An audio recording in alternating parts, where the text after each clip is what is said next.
So what's up mga kabatang pasaway dyan? Kamusta na nga pala kayo? Dahil wala nga magawa ang mga batang pasaway, agad na rin nga pala kami pumunta ng kuweba. Dahil nga sa sobrang init din ng panahon, kaya naisipan naming maligo sa kuweba. At bago nga pala kami pumasok ng kuweba, nagpaalam na muna nga pala kami sa may nagbabantay dito. Kaya tara, samahan nyo kaming tapusin yung vlog na ito.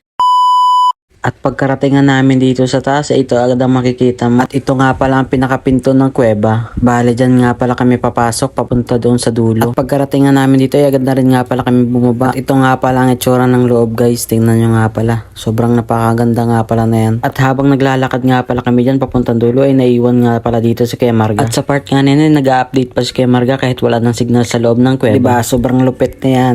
Baka gupit din, negro yan. At pagkatapos nga mag-update ni Kuya Marga, ay patuloy lang kami sa paglalakad at nakita namin dito si Kuya Eman. Tingnan mo.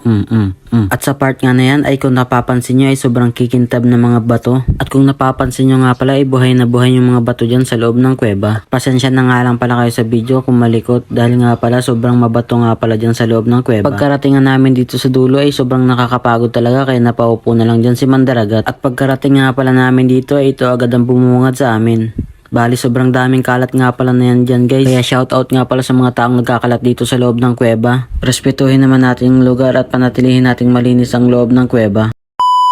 At pagkatapos ko nga mag-sermon ay agad na rin nga pala dito naligo si Kuya Mado at Kuya Richard. Bali, sobrang lamig nga pala at sobrang linaw ng tubig na yan. At sa mga nagbabalak nga pumunta ng Ambulong ay pagkakataon nyo na para mapuntahan ng kuweba dito sa aming barangay. At kung pupunta nga pala kayo dito sa aming barangay, i-message nyo lang dito si Kuya Tanik. Ito nga pala siya.